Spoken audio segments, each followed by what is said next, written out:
Hey everybody, this is Nathan Artt with Executive Leadership Solutions, and we are so excited for our third segment on digital engagement in partnership with Resi. And today I'm excited to have my friend Alan George, former online campus pastor of Life.Church.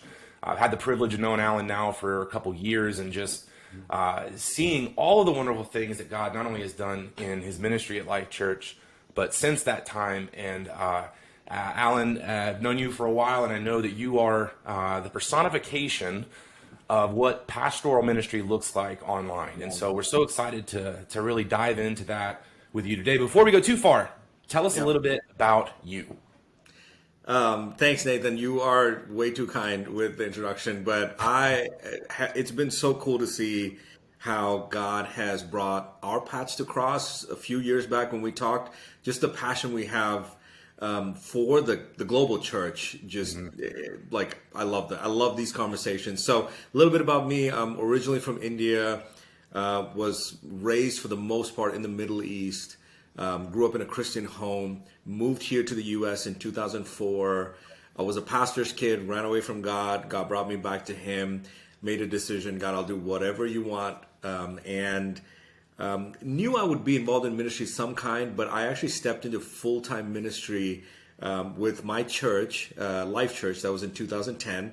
I thought I'm more of a face-to-face person, and I thought, man, I'm going to be at a campus and we're going to, hug necks in the lobby and shake hands, and it's going to be awesome. And 6 months after being at a physical location, our leadership team said, hey, what do you think about church online? And that started this incredible journey that lasted almost a decade. And it was end of 2020 that God continued again to stir in my heart, saying, hey, your responsibility here is done, but I've got something else I want you to do. And Nathan, I had all sorts of questions because I thought, Sure. my identity was kind of wrapped into that. And taking a step of faith, it literally felt like stepping out of the boat and just walking on water.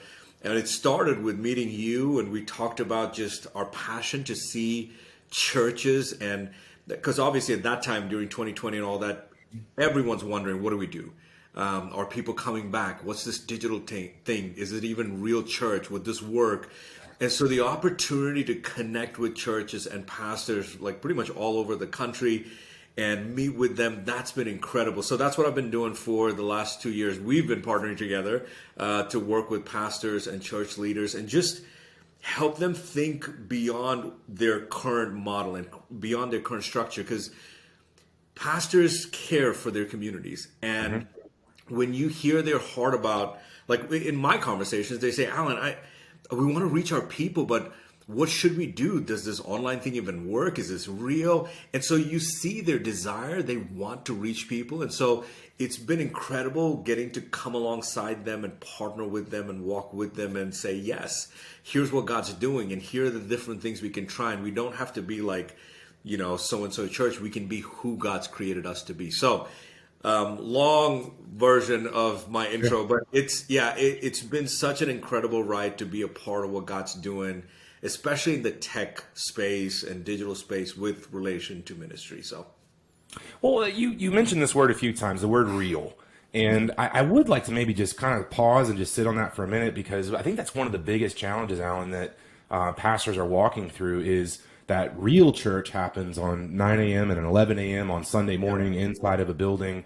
And, one of the things we said in the last segment is we believe that digital isn't necessarily a threat to our mission, which is the Great Commission. It's more of a threat to our methods. But for a pastor or a team who's looking at this and they're seeing this as a stopgap measure between now and when people come back, or they're asking the question is the word church and what we're trying to accomplish, like, can we do that? Is online church real, Alan? And what would you say to those leaders? So that was my question when I stepped into my role as a church online pastor, because I'm going, like, I'm used to seeing people face to face. Well, what are we going to do? Like, what happens online? Like, are we just watching a video? And I think what's interesting, and, I'm chalking this up to God's sense of humor and all of that, but he knew, at least the way I was wired, that I'm not going to settle behind a computer screen and just go, okay, you can watch a video or something. For me, ministry and the responsibility of a pastor was to care for my people, to be there for them, to pray for them, to see their life transformed. I know when I encountered Jesus, my life was radically changed. And so for me, I don't want you to just come and watch church.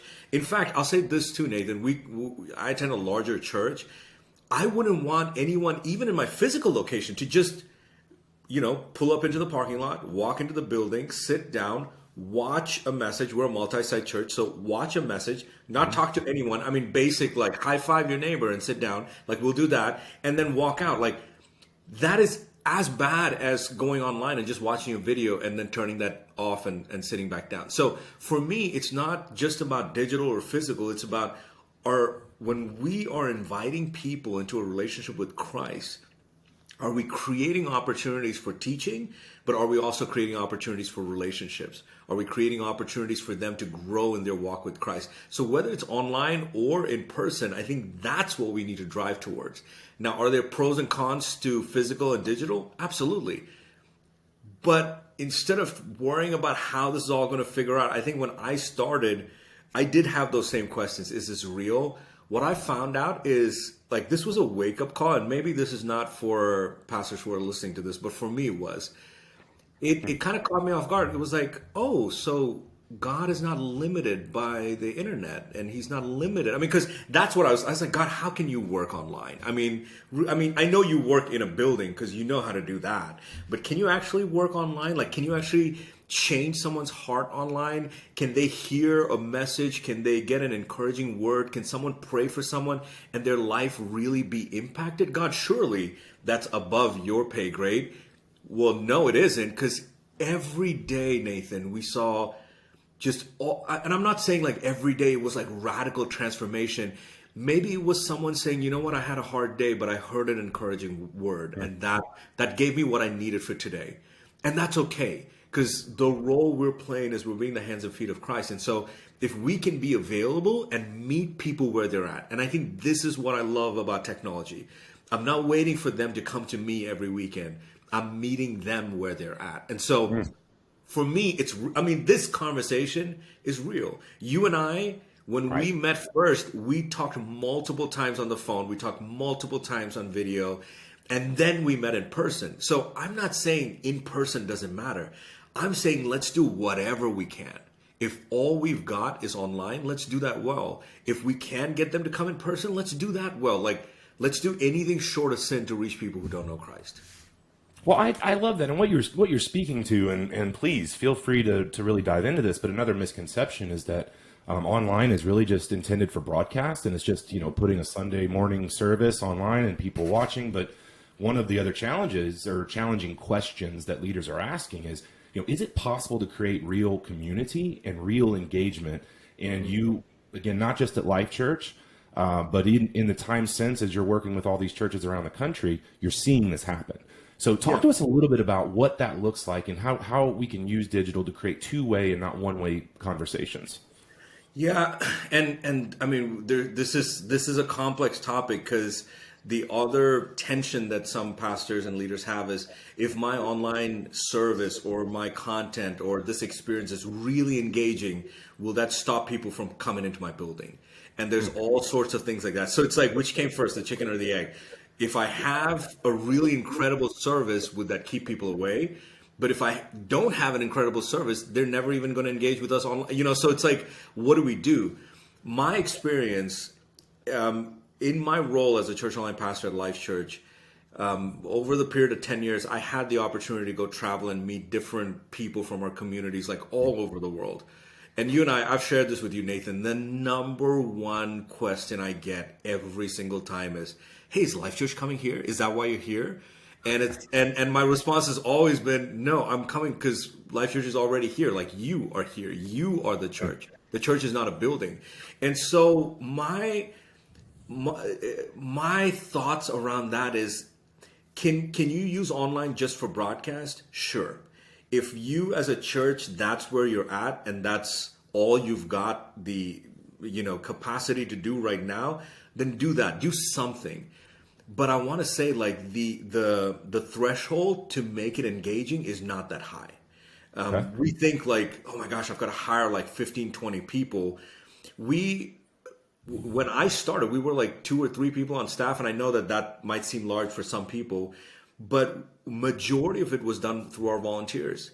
And so now you have an opportunity to bring in people that have a heart, especially those. I love talking to people who feel called to go to a different country, and they say, "Man, I wish I could go travel to, the Philippines or Indonesia or India or the Middle East or whatever, but I can't do that right now. I wish I could." Well, you can. You don't even have to leave your house. You can do it at home. You can pray for people. You can connect with people. So I think as a church, if we are not looking at technology with regards to engagement, I think we're missing it.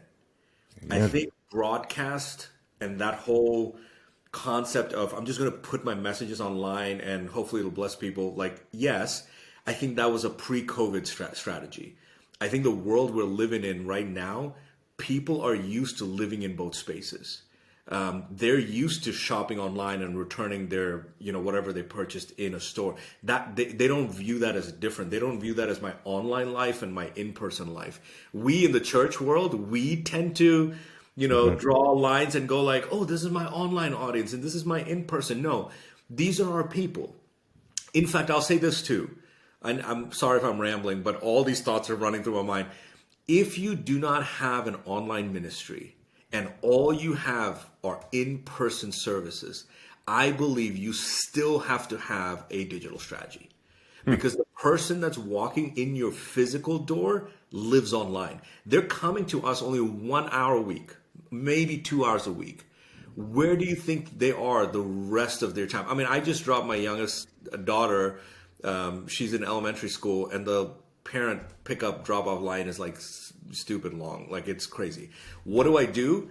I pull out my phone and I'm looking at Instagram. I'm looking at, oh, this video just came up, and I'm responding to text messages. A friend of mine is going through a tough time, and so I just messaged him and I said, hey man, I've been thinking about you, praying for you. He responded back.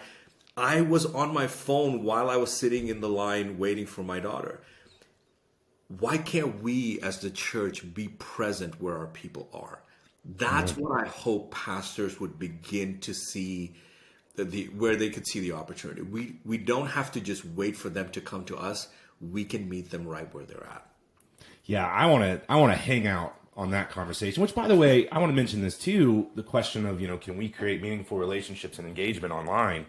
Alan, everybody thinks of Life.Church. It's one of the largest physical churches, but it's also by far one of the largest digital ministries in the entire world. That didn't happen day one. You had 2 to 3 people, but if I'm not mistaken, did you not have 1,000 volunteers around the world who are showing up every week to engage with people? Yeah, yes. So when I left, we had close to 1,000 people. I think it was like 55, 60 different countries were represented. Jeez. But like so I'm not boasting. I led that. I had no clue what I was doing. I'm being very honest. In fact, like I really appreciate Pastor Craig and our leadership team, because they created a space where we could fail forward. And so we made plenty of mistakes. But when we knew that our leadership was bought into this idea, it freed us to explore and imagine and dream and try things. And so when we, like, I remember when Pastor Craig, or, whichever church you're in, if the lead pastor says, or the teaching pastor says, hey, we want you to serve at our church. We want you to be be a part of our community. I remember thinking, well, I've got, early days, I've got a few people that are attending online. Like, I want them to be able to serve too. And so our church was not set up to think about serving opportunities online. They were created to think about serving opportunities in person. But it was my responsibility to try and figure that out. And so literally, Nathan, we would come up with random roles and go, hey, would you like to serve? Yes. What would you like to? Because there's no door opening, there's no like stand in the entryway and greet people. But can you greet people in a service?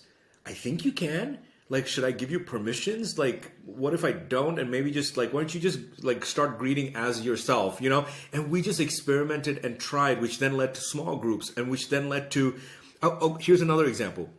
One of the most successful social media posts that I think we still do. I don't look at numbers right now for Life.Church, but it's this question we ask in the middle of the week: how can we pray for you? The amount of responses we get for that one post was so great compared to everything else that we created a social media team specifically for that post. Wow. So we had a social media team for, an engagement. So there's content creation, but then there's engagement. The engagement team we had that handled, praying for people throughout the week and all that. But this one post had its own team. And so that's where we have it's blue ocean. We have the freedom to create opportunities that otherwise didn't exist. And I will say this, I love Life.Church. I love all the other churches that feel big, that seem big from the outside. But if you're a smaller church, you have an advantage over these bigger churches. Agreed. You are not the size of a cruise ship, because a cruise ship, for it to turn, it takes a long time for us to make changes. But when you are smaller, I would encourage you, don't look at what these bigger churches are doing. Look at what you can do, because you can do things and try things that a bigger church cannot do. And so every time, like, a lot of pastors or leaders would come and talk to me because they want, what's the secret sauce? Hey, what did you guys do to do? And it's like, don't look at us now. What was good, what helped us and was super frustrating. I love being innovative. I love being creative, but I'm also the kind of guy that if somebody did something, I'd rather just copy what you did because it makes my world easier. Sure. Yeah. And it works, right? Well, in 2000, we started Church Online in 2006. When I stepped into that role, it was 2010. Even in 2010, there weren't people, a lot of churches. There were probably in one hand, we could count the number of churches that were doing stuff online. So there was no one to look at and go, oh, I wonder what that church is doing. So it was frustrating. It was really frustrating. It was all unknown. We had no clue which direction to go. But what that forced us was, one, dependence on God and trusting him that he's called us for this mission. And two, it helped us to, so for me, when I looked at things at Church Online, because there was no one person to look at, I segmented who I learned from. So if someone did video really well, I remember actually visiting Atlanta where you live, and what's a big TV, like I'm drawing a blank. No, like TV, like secular, like channels. Cable TV. Cable TV, like whatever the cable news TV channel thing is, the big one. Is it CBS? CBS? CNN? Maybe one of those. Anyway, we got this tour, and I started just looking at how a news, like a media company ran content. And so for me, instead of like, sure, I can look at, Lakewood or Saddleback or some Transformation and all of that, but I didn't have that option. And so I was looking at these bigger industries that have been doing it for years, and they've got processes. And so we learned how to do this from them. I remember Oprah starting a Facebook page, and somebody told me about this. On her Facebook page, when you gave a comment, she had a team that responded to each comment. And I was like, that's cool. Why can't we do that as a church? And Oprah's not doing ministry. So for me, it was who can I learn from that can help me figure out, help me make aspects of my ministry better? So if it's engagement, who's doing engagement the best? If it's content creation, who's doing it the best? If it's distribution, who's doing that the best? If it's recruiting, who's doing that? So it forced us to think outside the box. And so if you're a smaller church or a medium-sized church or whatever, if you're a large church, don't look at what you've done in the past. Don't look at other churches. Sure, look, but don't build your model based on what someone else is doing, because you are not called to the same people that other church was called to. You're called to be who you are. You're called to be the church that God created you to be. And so there are innovative, creative ideas. Like, God is not short of creative ideas. There are creative ideas that only you can come up with. And if you could stop like depending on others' creativity and lean into your team, you never know what could come out of it. Like, you never know. Yeah, Alan, there's about 20 just huge nuggets of wisdom and all that I'd love to just maybe. I know I went like 15 different ways. I'm sorry. This is like a poor No, new model. it's so good. There's a couple points I really want to slow down on because I don't want anyone that's listening to this to miss some of the most core elements of this. But one of the things you just said, and you've said this, we've talked about this before, but really digital or buildings are not strategies; they're tools. You use tools differently depending on what you're building, and what you're building really gets defined in strategy. But in order to have strategy, you also have to have a missional clarity about who you are and who you're uniquely designed to serve. And then at the end of that is not what someone else is doing. It's how do we use these tools to uniquely reach the people that God has really designed for us to reach. But you, all the way at the very beginning of this, you mentioned the flexibility that you had in leadership. And you had two things. You had autonomy, and you had support. This was not a program. This was something that Life.Church recognized as a part of their corporate strategy.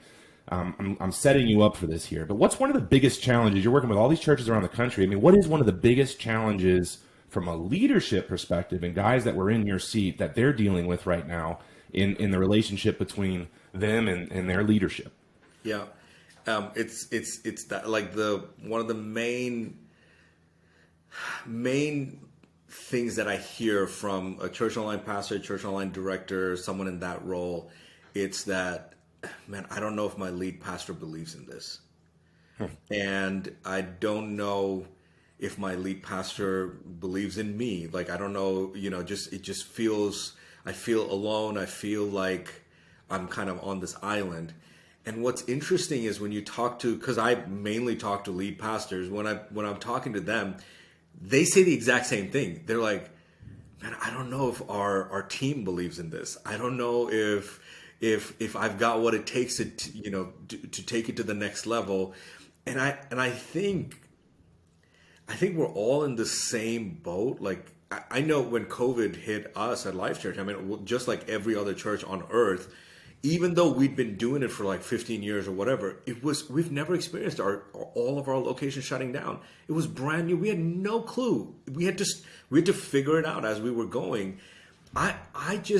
For me, it is one, knowing that you're not alone, and like one of the things that I love getting to do. In fact, I was just yesterday, or as we're filming this, I was in Omaha working with a leadership team. Incredible church. They've got incredible vision. They've laid out what they'd love to see for the next 20 years. And part of their question was, where does digital fit into this? And to be able to come alongside them and partner with them and talk about, hey, here's what's possible. Now, my role, and this is what I love, I can't answer those questions for the church. But what I can do is ask the right questions, because I've seen it time and time again. The answers and the solutions and the creativity lie in the team that's already present. Yeah. It's there. It's there. It is what I've seen it. Nathan, we've hung out with churches together and we've seen it. We just need something. And I know I needed this. When I was stepping out into this season, I needed your help. I needed help with friends to kind of say, hey, can you guys help me figure out like what questions do I need to be asking? What do I need to be thinking about? And so I think for those leaders that feel like they're out there on an island, you're not, because there are others in that same situation. And we would love to come alongside you. I would love to come be part of that conversation. In fact, let's just talk. I'd love to hear your heart and maybe even share stories of here's what I've seen work at different places. And I believe that could stir some up. I would even encourage you, call other pastors, leaders, peers, and not the ones that have it all figured out. I'm talking like call the ones who don't have it figured out, because they're the ones trying new things. Yep. Mm-hmm. And this is the time, guys, if I can, like, I know I sound like a broken record. Do not run yesterday's play. And if I'm not saying that I have all the authority to talk about it, but I ran yesterday's play for 10 years. And I'm telling you, that is not the play you run right now. Ooh, so let's talk about the play we're going to run right now. And I'm going to apologize in advance for the very long question that I'm about to ask you. But to tie in a couple other things that we talked about through this series, one of the things we talked about in the last segment, and we looked at Target and we looked at Home Depot, they had this meteoric rise. And when they invested in the digital platform, they ended up actually seeing more people in the store than they ever have in the lifetime of the company. But here's what stands out to me, Alan. Target's strategy was based on this idea. How do we compel people to make Target a part of their everyday lives? Home Depot looked out on the market and realized that 94% of Americans did not shop at Home Depot because they did not identify as DIYers. The store is for DIYers. The church is for church people. And in the previous segment, we talked about 73 million people in America have raised their hands and, man, I love Christian constant relationships. I just don't know if I'm a church person. Something that you wrote recently that really stood out to me is you asked some poignant questions. Where are people getting fed? Where are they creating community? Where are they going for anxiety? Where are they going for X, Y, Z? And you talked about meeting them there versus having them come here. So if Target and Home Depot are secular companies selling billions of dollars of perishable goods, and here we have this imperishable message of hope that speaks to all of these relevant issues that people have. How do we do that, Alan? What is phase 2 of digital church? And is it putting a sermon online and calling that a digital experience, or is it more? If you thought I was getting excited earlier, like I'm trying to, like, just calm, just breathe out, like don't. So I know you saw it. I know everyone listening probably saw this as well. When COVID happened and all our buildings shut down, we were forced out of our comfort zones. Mm-hmm. I remember talking to my buddies who were campus pastors at physical locations. All of a sudden they went from all my people come to me, and now it's like they can't. And so what do the pastors do? They start obviously first they get nervous, they start getting restless, and they're going, okay, I don't know what to do. And then they go, okay, I'm going to go find out where they are. Now, obviously we can't go physically meet them. So what did they do? Do you remember opening up Instagram and you seen all those Instagram lives? There were like 20 of them all the time, constantly. And people just started, they just started being authentic, being real. Not that they weren't authentic and real back then, but I loved seeing our pastors, and not just at Life.Church, but just pastors across, like you'd see them on their back porch and just sharing, I read this verse this morning and here's how it spoke to me. And I just want to share that with you. Can I pray for you as you start your day? And boom, they were done. And I remember we had this campus pastor call during that time, and all of them said that their communities responded to them saying, we feel more connected to the church today than ever before. Wow. Our church buildings were closed at that time. Wow. What did we do? We went where they were. Now, what happened when our buildings opened up? We abandoned what was working, and we went back to, all right, now that our buildings are open, I'm going to wait for you to come to me. Now, don't hear this as that's wrong. Like, absolutely. Like, yes, we want to create a space where people can come meet in person. I attend a physical location with my family. And I think if that is the option you have, go do it. But if you don't have that option, go online. However, I don't live at church. I'm only there once a weekend. That's it. So can my church be there when I'm having a rough morning, when I wake up on a Tuesday morning and I'm struggling with thoughts of insecurities? And I'll be real. Like, what if I don't have strategies today? What if nobody calls me today? What if the value I can bring a pastor it doesn't meet the standard that it needs to meet, or whatever? I can wake up with all kinds of insecurities. And if I allow that to just overcome my mind and I sit there and I go, man, I don't know, what do I do? A healthy person, the healthy version of me would be like, man, I'm having a rough day. I need to talk to somebody. I can text you, Nathan, and I can go, hey, Nathan, can you pray for me? I'm having a hard day this morning. As the church, We have the opportunity to be there for every single person, no matter where they live on earth, no matter what day of the week it is, no matter what time of the day it is. And that's because I know in my life, disaster didn't wait for the weekends. It happened at random times. And you and I have talked about this example. Target, absolutely. Amazon, Apple, all of these great examples. Another really good example that I've seen are these wellness apps. I don't know which app this was, but I remember so if we want to lose weight, we would not think that it's awkward for Noom or MyFitnessPal asking us hey, what's your weight today? We wouldn't think why are you asking me my weight? We wouldn't think that's awkward. We're yeah, I'll tell you what my weight is. What did you eat? Here's what I had for breakfast, lunch, snack, dinner. We are faithful in putting those in. We don't think that's awkward at all. If I'm traveling 2 days a week and I do good with my diet all the rest of the week except for those 2 days, I would not be surprised if my wellness app emailed me and said, hey, Alan, great job with recording all of your food. We noticed you messed up on how you ate on Monday and Tuesday. Here are 3 tips the next time you travel, how you can make sure you're eating healthy. My wellness app is being a better friend to me than my church is. That's wrong. When we're struggling with anxiety, or I don't want to always focus on the negative. I have a high schooler that just stepped into high school. I've got a high schooler, middle school, and elementary. Each of those kids need different things based on the stage of life they're in. Why can't we as a church, we know how old our kids are. We know when they're going into the next grade. We know what their family situation is.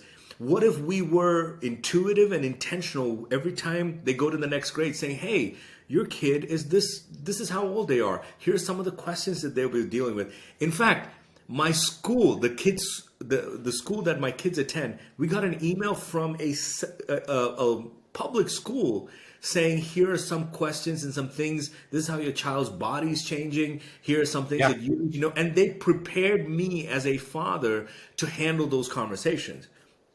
Why is a public school thinking about it before our churches are thinking about it? Amen. Amen. And so for me, that's when we talk about going where the people are, it doesn't always, yes, let's be there when they're struggling with anxiety, addictions, depression, whatever. But let's also be there when we anniversaries. If you know what, when the couples in your church got married, send them a note on their wedding anniversary and tell them, hey, we're proud of you for fighting for your marriage. And we know it's hard. And, here's, I don't know, a gift card for a cupcake or something. I don't know. We can be a friend to the people in our community. And that's what technology allows us. So it moves away from, I'm waiting for you to come. It moves from that to, I want to be your, and here's the thing, we say it from stage. It's not like we don't say this. We are, in fact, telling our people, we want to be your friend. We want to be there for you. We care about you. I mean, how many pastors have we heard on stage saying, hey, we're so glad that you're here. It means the world to me that you're here. Well, then let's follow up with that and let's care about them Monday through Friday or Saturday or whatever your schedules are. So I know I can talk about this, Nathan, for hours. It just because it's not as hard as it seems. And I think that's what it feels daunting. It feels like I don't know where to start. You do know where to start because you're doing it in the physical. Just let that transfer into the digital as well. Yeah, I agree. And Alan, what I hear is, going back to Target, Home Depot, going back to the things that you're working on is all of these other brands in a way are compelling people to make them a part of their everyday life. So what does it look like for the church, right? Or to compel people to make the gospel a part of their everyday life? That's the question and challenge. And you're speaking to these things, and we have these wonderful, right, family ministry directors who have been dealing with kids for years and have a million ideas in their heads that we never capture to help equip families dealing with the 3-year-old who doesn't listen or the teenager who's having a bad streak. And if we're being really honest, this is a challenge, but it's also an incredible opportunity if you look at all the data that's out there right now. We're still in that season where people were locked in their homes with their spouses and their kids. And I mean, I don't know about you, man, but it's a mirror. to the things that you like and don't like about yourself. And there's a more of a deeper desire to be better at being a husband, to be better at being. And we're still thinking of digital as how many people listen to my sermon, but it sounds like you're reframing this to say, how do we equip people with the gospel to be better husbands, better fathers, love themselves more? And what's really interesting, and I know this is your interview, not mine, but now you got me excited. I blame you. Go for it. When we think about the Great Commission, the Great Commandment came before the Great Commission. And actually, when Jesus gives the Great Commission about going into all, making disciples of all nations, teaching them that which I have commanded you, what are all the commandments based on? Love your God with all your heart, soul, your mind, and love your neighbor as itself. The Great Commission is literally centered around the idea of teaching people to love God and love each other. And nowhere in there is that limited to Sunday morning. In fact, this is a lifestyle thing. This is something we adopt into our everyday practical lives. And what I hear you saying is that we have this wonderful content we used 2 years ago when we did a 4-part series on have a better marriage. Well, a year and a half later, new people come into the church, they don't know that content exists, but you have it, but we're not doing anything with it, right? Yep. So when you say these are things that we could be doing today, you're talking to the church leaders right now that are out there, and I love the idea of failing forward. I feel one of the biggest things holding the church back right now is a need for certainty. I think you said that actually, that we need certainty, and really we just need progress. And so what are some things that church leaders can do today to begin kind of making progress to help their congregations and the people they're not reaching make the gospel a part of their everyday lives? I think a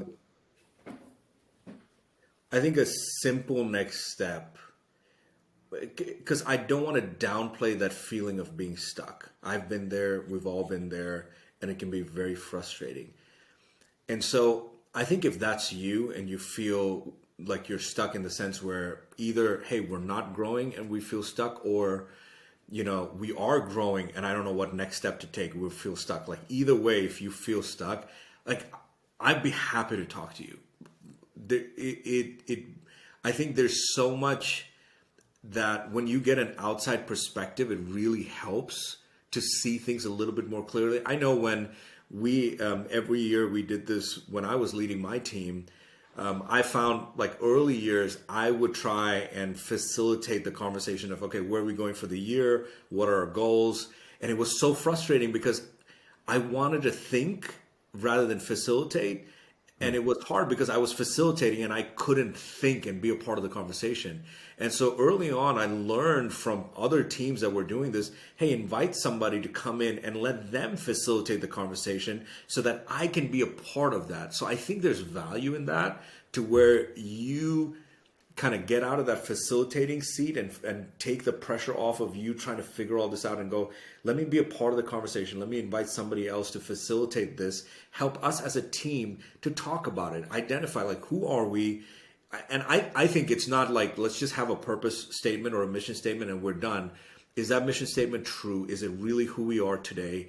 And let's layer digital on top of that and see, okay, are we accomplishing who we are even in our digital space? Simple. In fact, I'll give you a simple thing to do. For those of you churches who have, the text service, like text this number and say, I'm new, and then you'll get that text. I want you to text your own church's number right now. You'll notice how when someone's on stage saying that, they'll typically say, hey, we want you to know that we are so excited you're here. We love that you took time out of your weekend to come hang out with us. We believe God has a plan for you. It means the world that you're here. Would you take a moment to fill out this connection card? You can text a number and they'll point at the screen, all that stuff. The second someone texts that number, 9 out of 10 times, Nathan, what you get is, thanks for checking in. Fill out the form. That sounds very different from what I just heard you say. And so a little baby step is just look at your texting. If you have that service, what is the first text that comes to that person? Does it sound like you sounded on stage, or does it sound just dry and plain? Because most of the time, and this is no slam on the IT team or whatever, they're not thinking pastorally. They're just thinking, oh, the pastor asked me to get a texting service. Hey, fill out the form, because that's what this thing is for. This is not about just filling out the form. This is about knowing that we value the fact that you're here. So even in the verbiage on that text message, how can we update that to represent who we really are? I'm not saying pretend like you're someone else. Are we reflecting who we are even in that simple step? So hopefully with those two, like if you're trying to, I don't want to give you like 10 next steps. So one, we would love to talk to you. I would love to talk to you if you feel stuck. Two, if you're like, I don't know if I'm ready to talk to you, Alan, then just try this out. Try out the whole texting thing. Or if email is your go-to, then subscribe for your email. What is the first email you get? And does it reflect exactly who you are? Try one of those things out and see where you're at. And if you find yourself going, ooh, we don't reflect who we are, then I say, hey, how about you and I just have a quick conversation? And let's just figure out, like, what could your next step be? So, Alan, one of the things I love is that you continue to kind of reference this, but your accessibility. You're not just a great thought leader and content provider, but you have actually stepped out of Life.Church because God is calling you to serve the Big C church globally. And so if people are listening to this and they are feeling stuck, one of the things I would love to encourage you guys to do is Alan has offered to give you 30 minutes of his time. And if you're interested in just having a free first step towards clarity with Alan, to kind of download some of the thoughts and the challenges and the opportunities that you are facing as a church leader, we encourage you to do that. And I think that'll be probably the best 30 minutes that you could spend thinking through these ideas. And so, Alan, I wish more than anything that we had another 5 hours to download all of these ideas and thoughts and everything else. But more than anything, just so grateful for you, your heart for people, and all the work that you continue to do, man. So thank you so much for everything you're doing. I would love to talk for 5 hours too, but I love these conversations, and I'm extremely passionate about what God is doing in our global churches, because the church is not dying, the church is not done. We are going to push through this. We are pushing through this, and there are churches that are being creative and innovative like never before, and God's not done. And as long as there's one lost person out there, it is worth doing what we're doing. So I love getting to be a part of that story. So guys, again, I just want to thank you so much for being here today. We hope this information was helpful to you. I would again encourage you to download Alan's resource, Discipleship in the Digital Age. And I also very much encourage you to take Alan up on his offer to spend 30 minutes with you and or your team as you think through digital strategy. But again, thank you so much for being here today, and we will look forward to week 4 on digital engagement. Thanks.